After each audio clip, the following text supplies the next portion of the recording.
Hi everybody, welcome to, it is a collective message, but it is if you're familiar with my channel, and if you're not, I will explain to you where this energy and message is coming from, is an Oakman reading,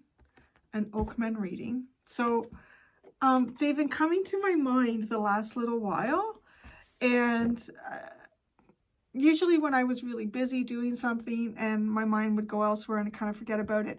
And I'm pretty sure that somebody had put in the comments in one of the videos at one point, you know, something about the Oakman. They were seeing the Oakman, they were feeling something about the Oakman. And I kind of read, I went, oh yeah, I thought about that. And then I got busy. And anyways, today they were like nagging at me, Oakman. And I thought, you know what? I think what we're going to do, I'm going to do something I haven't done in a long time. And I don't even know why. It's almost like I forgot about it. This is a premiere, so it's not actually live. It might feel like it's live because y'all are commenting while you're seeing this kind of play out second to second here, but I'm hoping to be in the comments with you. So a premiere is something that's been pre-recorded, but we're all going to watch it kind of like it's a live event. So I do enjoy watching these together with you guys and commenting. So just to give you that, if you're watching going, oh, it's live, it's not a live one, but you know, I'm here too. I do plan to be in the comments, which is what makes it fun. So something that I do, I try to do it every day. Sometimes, again, I get busy and I forget. I often go to, I have an archangel deck here. And it's like, okay, what angel is working most prominently with me today? What energy, you know, gives me an idea. And so I sat down and I was going to get ready to do the Oakman. I said, oh, wait, let me pull out my archangel card. And I love it. This is the one that I got today. And this is Archangel Zachiel. Notice the loving guidance you hear inside your mind or from other people. And it just stopped me in my tracks because I thought, no, wait a second, they have been in my head. And then I know that somebody commented about them. I thought that's like a double confirmation. I really love that. So it's an Oakman reading. Now they just have such wise eyes. So to give some of you an idea about the Oakman, if you are new to my channel, they come from the Brian Froud Fairy deck. And the Oakmen came out, they were very prominent leading up to, but mostly during the pandemic. And I didn't realize it at the time, but they did seem to be telling us that the pandemic was approaching. And like it was one of those first times where I was kind of like tapping into collective energy and didn't really realize what it was that I was reading until after the fact. And then they were with us. There's actually a playlist in my on my channel called The Oakman. So this will be there too. And you can go back and you can watch other readings that we've done with them. So they've always sort of had like this wise guidance. They are kind of like the archetype of old ancient wisdom in the earth and in the forest. And they see and they know and they're aware of everything going on a very earthly basis. They're almost sort of like an Akashic record type of energy, right? Like they know everything that has been, they know everything that will be, and they know what is now. But it's kind of funny. So I'm sitting here, I'm getting the cards ready to do the reading, and like I'm looking at them, and they just like their eyes are so penetrating. And like actually, out of all of the cards in this deck, this is the one where it's looking at you full on, face forward, eyes quite wide open. There's a sage card too, but one of his eyes is blotted out.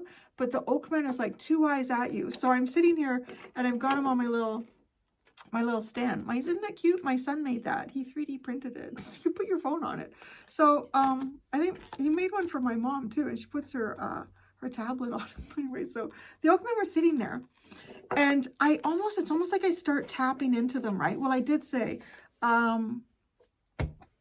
to them, this is time. I think it's time for the collective, for humanity. And I said kind of like for humanity, maybe at this point in time where there's maybe struggle, conflict, and strife. And I'm not kidding. And it kind of clarified for me that, okay, it is time. It's time to tap into them. Because I literally could almost like hear this old ancient voice speak very slowly and say, oh, you all always come when there's trouble.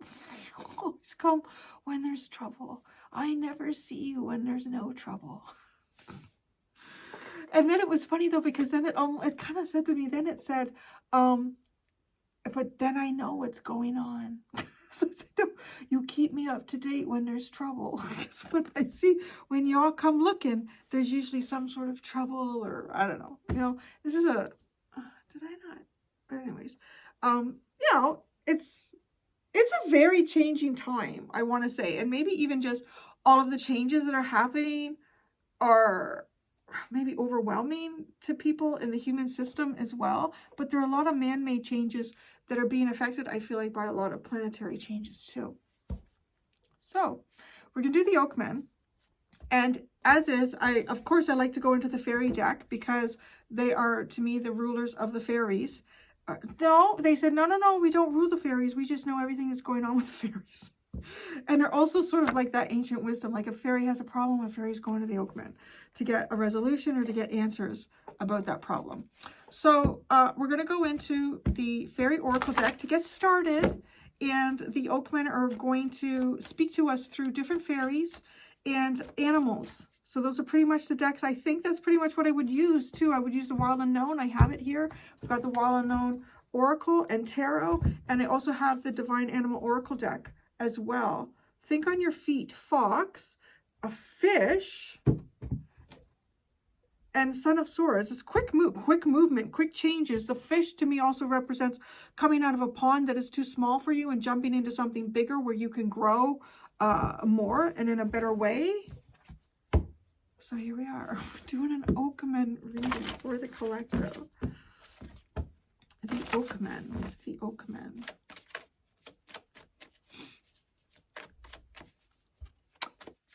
Start the message for the collective, Oakmen. Start the message for the collective. What is the first message to the collective from the Oakmen and the fairies? What is the first message to the Oakmen? To the Oakmen. Maybe it just feels like a first message. It's almost like you wake them up from a slumber.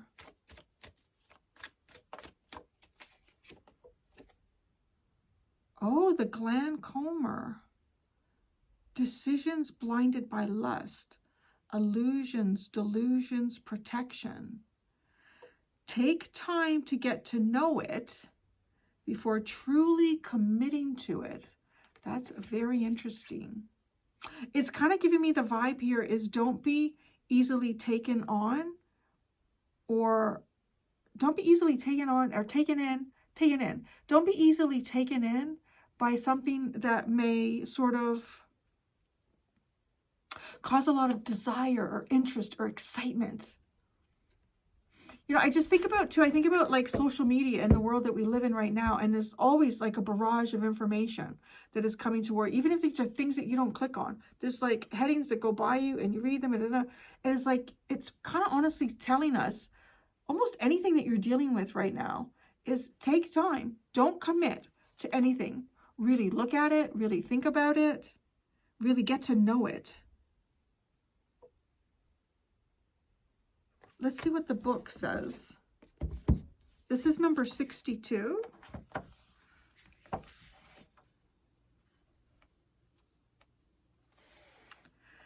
Illusions, delusions, lust, protection, and clear sight.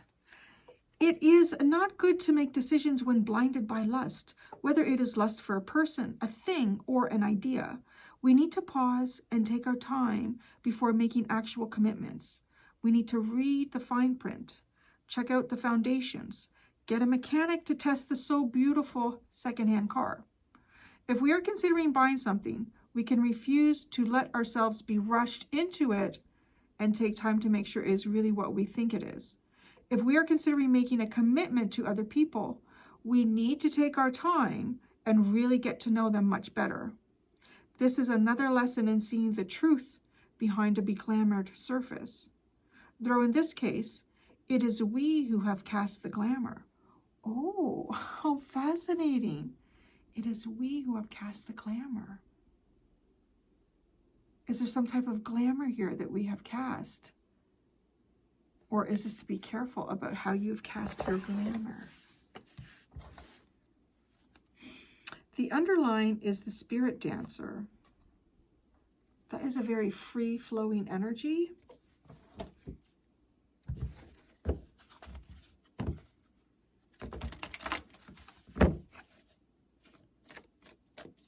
I kind of want to say too is to make sure that you're not, is to try to make sure that you're showing up as authentically as you can. as opposed to finding yourself in a situation and maybe feeling left out or feeling like, you know what, I want to fit somewhere, so I'm going to try to fit myself in here. And how can I do that? How can I cause those around me to be drawn to what they see? How can I cause them to be drawn to what they see?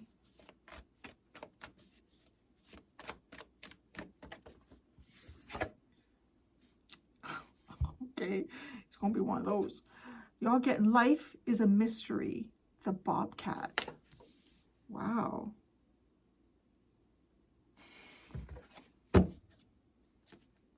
Spirit has a plan. Spirit has a plan, and the Spirit Dancer are very interesting. I mean, because that really honestly feels like you just kind of end up somewhere and maybe you're not sure what to make of it, or you're not sure what the big plan is. You're not sure what, you know, they say God works in mysterious ways. In what mysterious way is it that God is working with me here? Life is a mystery. This feels so open-ended. Illusions, mysteries, right? Mysteries, illusions, and delusions. The projection of those. Are there things being projected around us right now that are completely delusionary? They're illusions?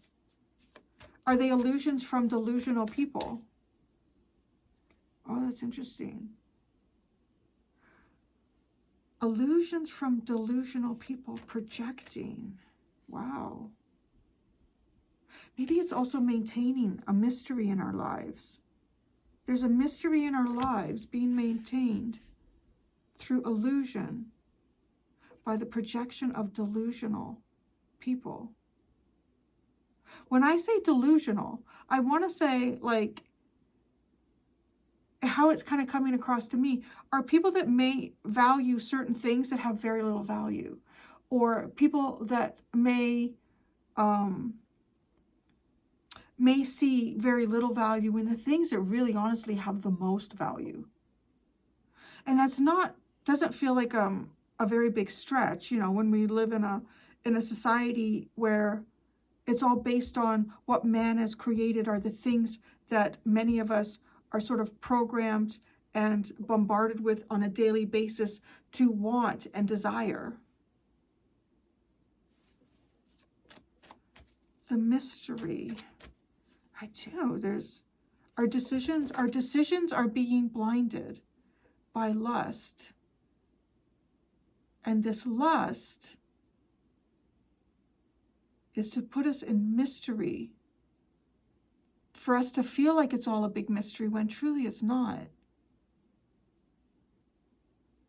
It's an illusion that's being cast by delusional projection.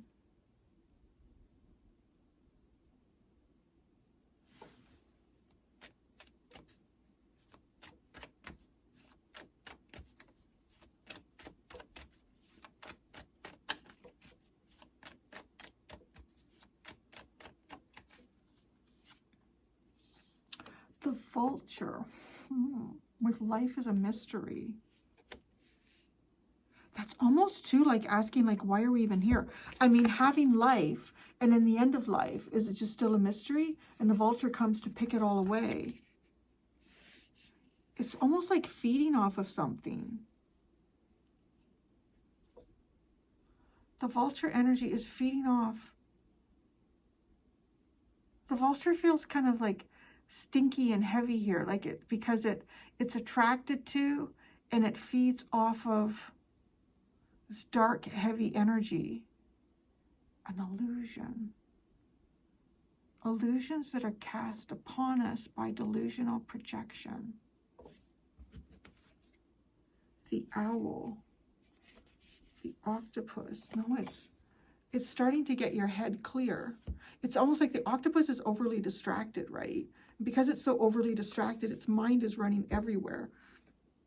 Where the owl is not distracted. The owl is going out at night and it's just going to focus on exactly what it knows its intent is and drive itself and block out everything else. What is the owl out there to find? And that's what it's doing. It's looking decisively. All of its sort of different senses. I don't want to say just sixth sense, because I don't know how many the owl actually has. I wouldn't be surprised if there's a lot of senses there that we're not even aware of. A clear, calm mind. But the octopus, okay, so the octopus is also water energy, right? Are these things that pull on us emotionally in different directions? Have we been pulled, because it's underlined, have we been pulled emotionally in different directions here? And that's causing us to be too easily distracted mentally. And the owl is coming in and saying, no, make this air clear. Clear your mind.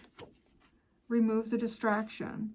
And this distraction feels like it is coming from an energy here that I want to say wants to feed off of. I mean, it could be, you know, that term louche for the type of heavier, more lower frequency energies that we can produce, and darker energies like even sort of narcissists, they feed off of that energy. So that's interesting, right? The Oakmen, this is just what they're talking about. This is what they want to talk about. Oh, that was underlined. So, okay, pay attention to the plan that Spirit has. Pay attention to the plan that Spirit has. Try not to be drawn in to these illusions. Mystery is also okay here.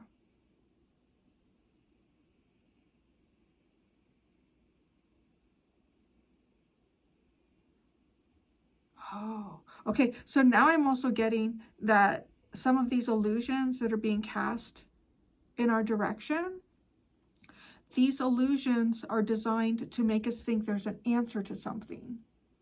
That there is an answer to something. Whereas in the natural course of the universe and nature is each moment is a mystery from minute to minute and second to second to some degree and at different levels.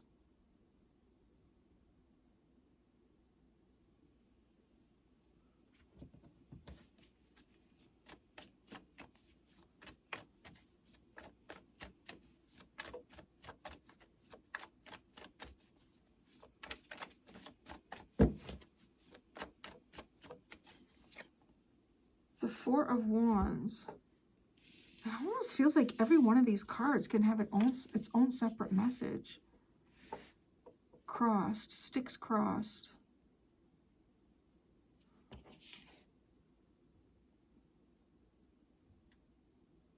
Diamond. There's some type of repeating pattern that's happening around you. There's some type of repeating pattern happening around you. It could be geometric. It doesn't have to be like a diamond or a square.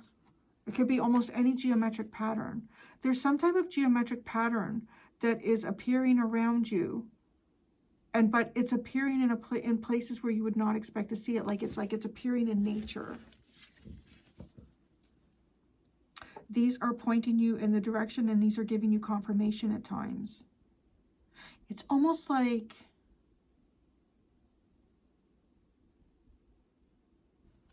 I don't know if I would describe it as the Oakman, but some sort of wiser energy on the other side of like the matrix poking through and giving you confirmation.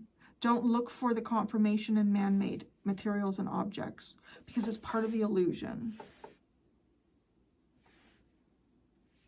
Nature's guiding you here, and you're going to see geometric patterns. Some of you might already be seeing like geometric shapes. I'm getting the impression here that this is probably the same shape repeated at times, but it doesn't have to be. Oh, the Ten of Cups is at the bottom. The Five of Wands. The Five of Wands and the Ten of Cups. Look at the Sun is in reverse, and then the Five of Wands is following that. When the truth is flipped upside down, there's that, the Five of Wands, that strife and conflict energy.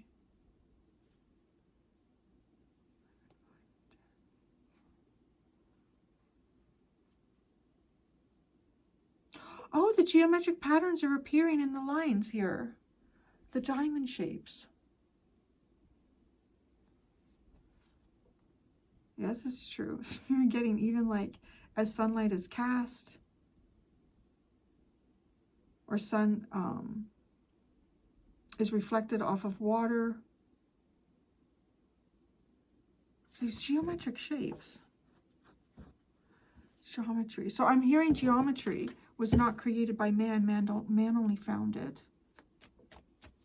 Geometry was not created by man. Man only found the geometry. It was already there. The Glen Comer.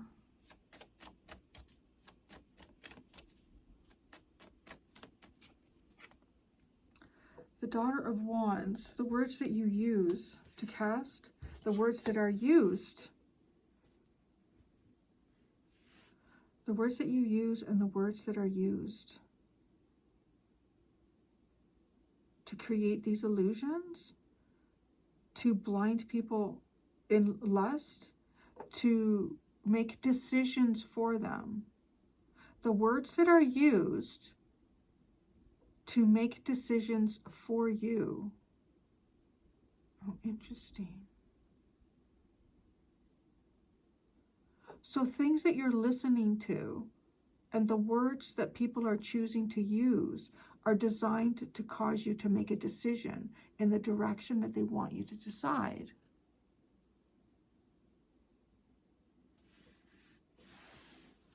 So this is not so much about what you see, but it is about what you hear.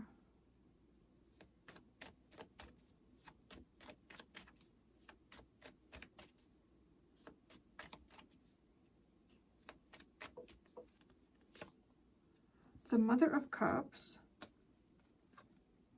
the Four of Cups, and the Two of Cups.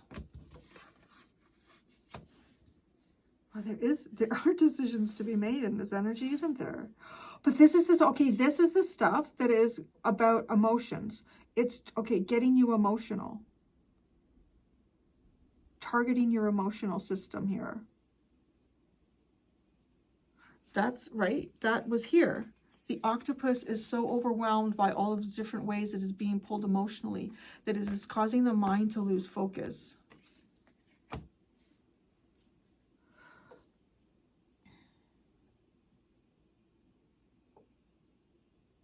There's something here where it feels as though with this Mother of Cups, like there's a feeling here. There's a feeling that you trust. There's a feeling that you know. There's it's sort of like your natural guidance system that is connected through the cosmos and helps to lead you along the way. But then there's this disruption that takes place in that energy. And this almost feels like it's forced. It's forcing you to agree to how I feel. Agree to how I feel.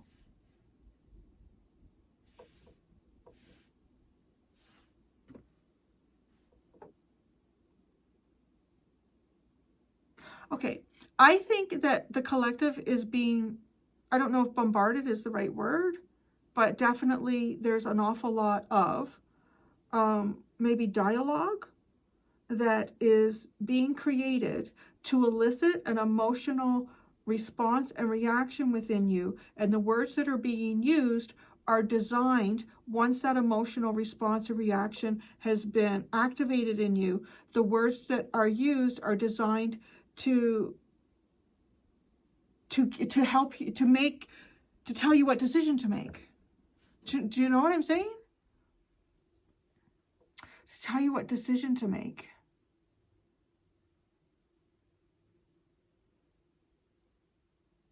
That's really interesting. Okay, so life is a mystery. It's almost as if there's no decision to make. Life is a mystery. Yeah, I'm feeling more and more like this is about, like when this energy is not being used properly, when it's used in conjunction with this illusions that are created by delusional projectors, that this life is a mystery is the natural course of things, where there are, like, we're going to tell you exactly what's going on, and we're going to elicit a certain feeling within you, and then we're going to use words that confirm those feelings so that you agree with what I'm saying. Got what I'm saying? That's what it's trying to tell you, that life isn't a mystery and I have all the answers.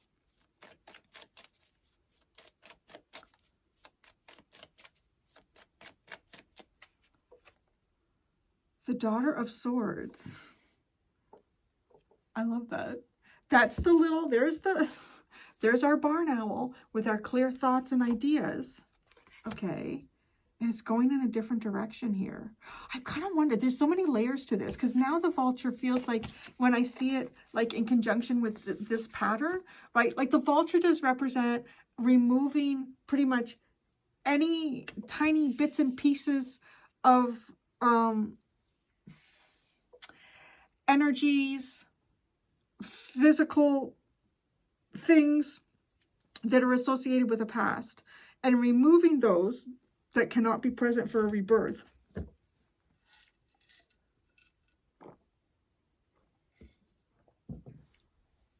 Okay, so the Daughter of Swords is almost moving towards the alchemy. Don't move towards what gives you a simple, pretty solution. I want to say there's something here about paying attention to, I don't know, anything that you could be listening to or engaged in that is immediately causing an emotional reaction from you, right? There's something that is being done to cause an emotional reaction. And then once that emotional reaction, it's like there's almost like a strategic, scientific way this is happening, like an emotional reaction. Once that's created, the next step is to form a dialogue that supports the emotional reaction that has been created within you. Is to move away from that. It is to move away from that, and it is to move more towards where, I don't know. I don't know. I don't know. Like to see where the mystery is. To not desire for the mystery to be solved. Because when you desire the mystery to be solved, you put yourself in a compromising position to allow someone to give you the answer. And the answer they're going to want to give you is the answer that they want you to believe for whatever purpose, right? Oh, this is interesting. I feel like the oak might have had a bit to say for a while. I'm like, yeah, I'm waiting. Okay. The vulture.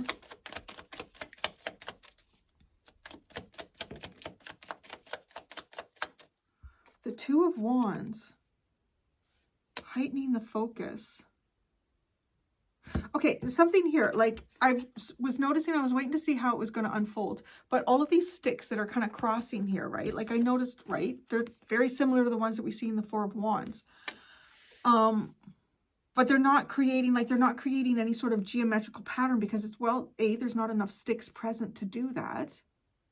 And that is what, is that what's happening here?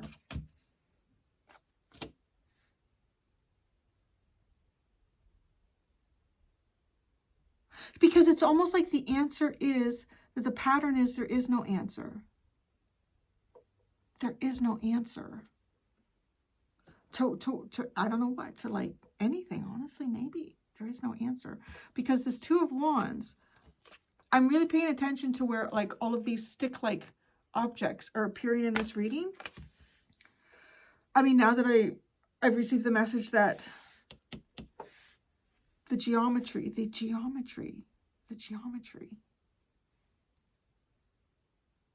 is what you want to watch for.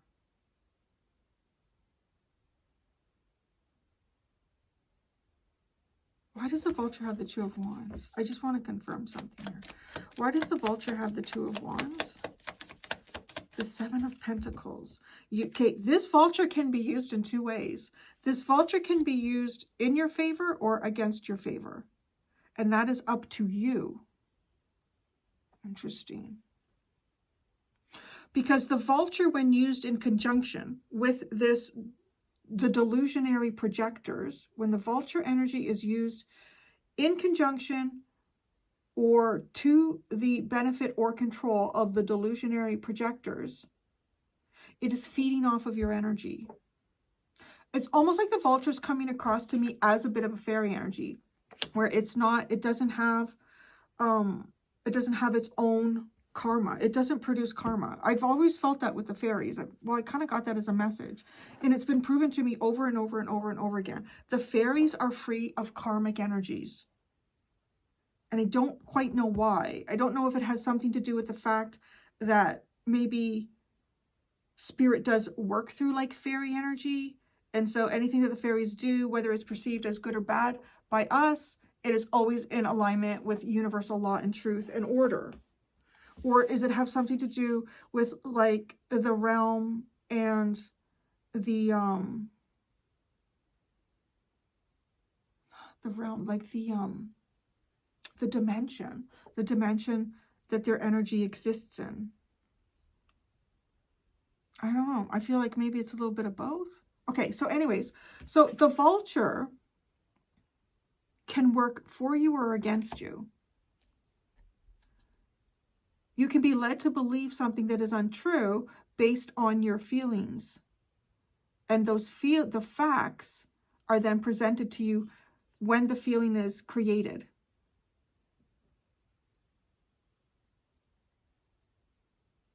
You could become quite upset about something that is untruthful, that is not true. You could be quite excited about something that is not true. And a vulture energy will feed off of that. So then you could find yourself in a situation where then it does become hard to understand what to believe. And confusion can also be a negative energy that the vulture feeds off of. Because what I'm getting with this, when this came out, is that this points the direction to how you're going to replan. How are you going to change? And that's the thing. So if this is, I am going to move towards the mystery, and I am not going to ask. It's honestly like, don't go where you're spoon-fed. Don't go where information is spoon-fed to you.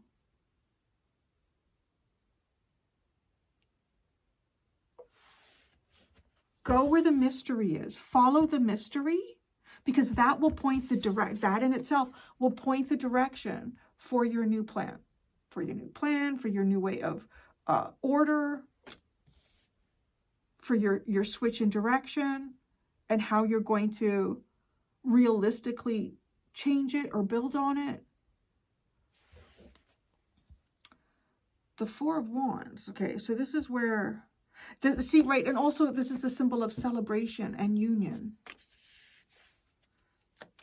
The Four of Wands.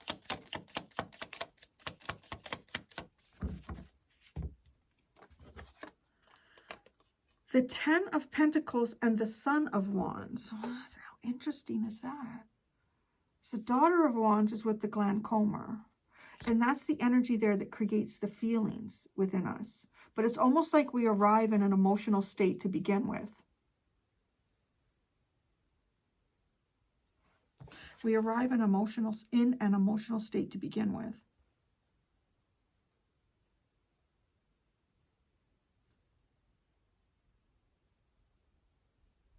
This is, the Ten of Pentacles is so real, right? Like, we're talking about illusions and projections, and the Ten of Pentacles is so real.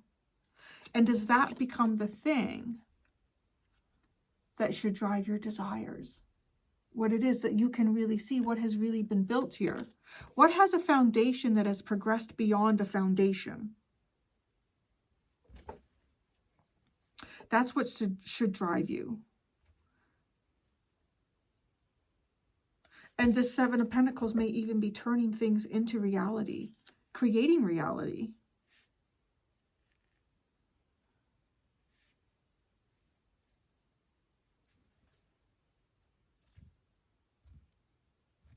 The Son of Wands. It's also being part of, okay, yes. It kind of starts here with the Daughter of Swords, where she is flowing with the energy of this sort of like a tool that nature or the winds will cast in a way to create a geometric shape for you down the road. And here the Son of Wands or the Knight of Wands is curled around that same stick, like participating in the movement of spirit, where this is kind of like feeling like almost trying to control it. And then the stick actually controlling the Daughter of Wands and holding her down.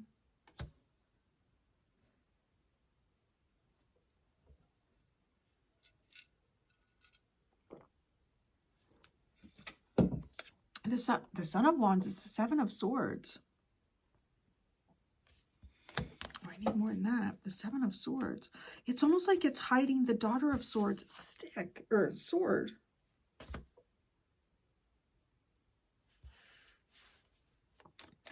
The Fox was at the bottom after the pre-shuffle, before we start shuffling for the actual reading, right? Yeah. Oh, the Seven of Wands. And the Two of Swords. Ooh, I like how it is. Wow. Okay, I'm getting something about an eclipse for obvious reasons. But I don't always get that, right? Excuse me, no, I'm getting something about an eclipse here.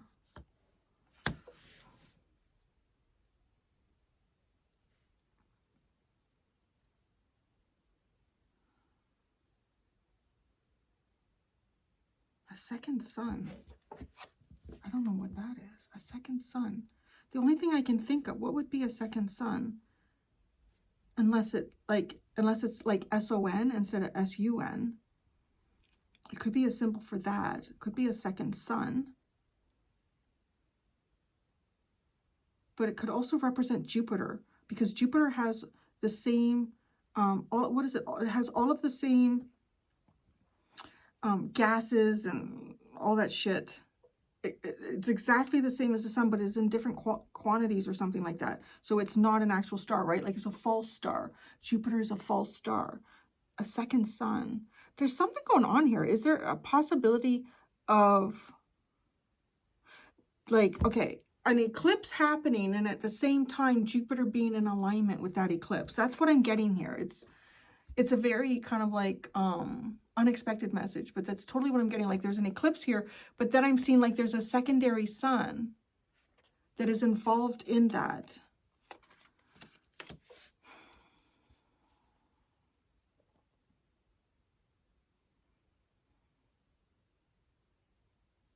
There are two truths. There are two truths that will be exposed during an eclipse.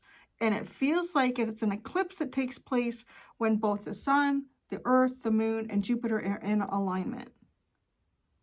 And unless somebody else is aware of something else that would be considered a second sun.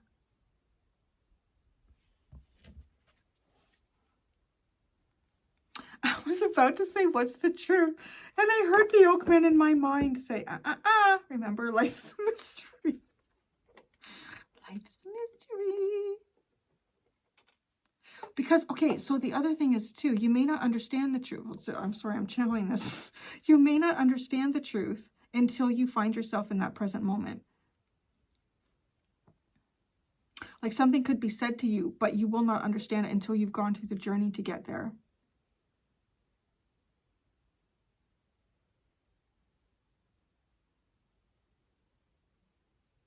What plan does Spirit have with our koalas? What plan does Spirit have? Magic. Woo! The Magician, the Eight of Swords, and Justice. The plan that Spirit has is to show you what can't be seen. Or at least, it's even to balance the scales here in a way that you can't see that they can be balanced.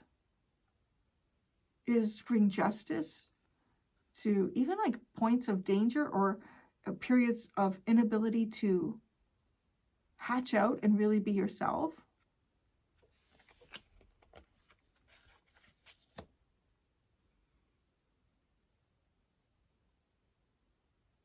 Is to show you your own magic.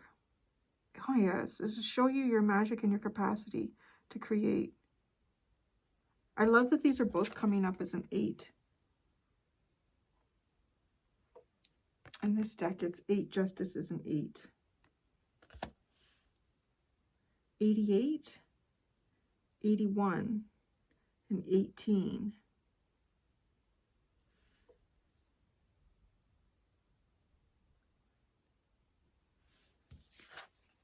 All right. Last words, Oakman.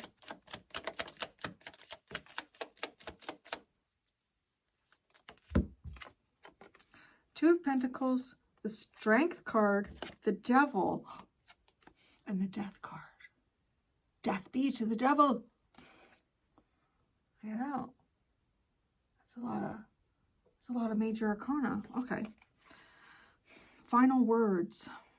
Oh, this is reminding me too of like the inability to hatch out. Something that is holding back Maybe it's like something trying to hold back, even like the theme of what is coming out here, trying to hold back the greater consciousness of humanity, of self. Something trying to hold back the greater consciousness and awareness of humanity. It is to show strength and courage, perseverance, individuality in times of great need.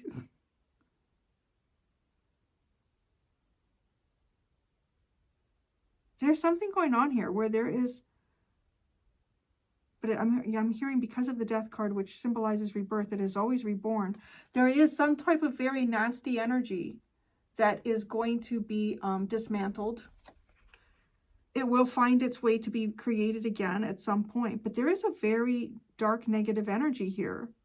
The devil, right? The devil, death to the devil. But in perfect Pluto way, all of the elements of the devil will in some way be reborn here. We're not being shown that, and it's not part of the discussion. But in terms of the final words here in this reading for the Oakmen, yeah, something here that has held back consciousness or opening up one's consciousness will come to an end. Something that has been doing that. Oh, that's a nice card at the bottom, the Three of Cups. Oh, I like that. I like that. It's like, look at coming together and talking. Coming together and talking. It's sort of reminding me of just the way I've been feeling like. Probably a lot of you have seen it. And both in the Virgo, in the Virgo reading that I just did a video on it, was just like how disheartening it has been in the last few months. Like the extreme in terms of robots in the comments, and I can see how it fluctuates my subscription list up and down. Like, you guys don't really see, you just see the 172. I think it's at 173 now, but like in my YouTube studio, I can see it like right down to one number, like all the way across, and you just see it jump up and down. When bots come in, the numbers go up. When bots go down, the numbers go down. And there's times in videos where there are more bot comments than actual human. And it really is hard. It's really hard as a reader because, right, well, I've described all of it. I've already talked about all of it in the other video, is because the first time I picked up a tarot deck was to understand my own humanity a little bit more. And the first time I picked up a tarot deck for someone else was to try to help them understand their humanity a little bit more. So when it feels like the actual humanity is not there. I mean, I know it is because I'm reading it, but it just feels like it, I don't know. Yeah. So yeah, if you're watching this after the premiere, load up the freaking comments, baby. Load up. Even if you want to put a heart, if you're like, I don't want to share much information about me, but I'll put a little heart or something just to see people. Just to see people. That's why I like this so much. It's just like coming together and talking. And you know what? Maybe, I don't know why I forgot about premieres. I've had a lot going on the last few years. Things are coming now. So yeah, because these were always fun. Doing the premieres, and we would all talk together like that as the reading is unfolding. I kind of know where it's going now I do in the comment part, because I did it right, but it's kind of fun to do that. So there you go. There you go. That's our message from the Oakmen for y'all right now.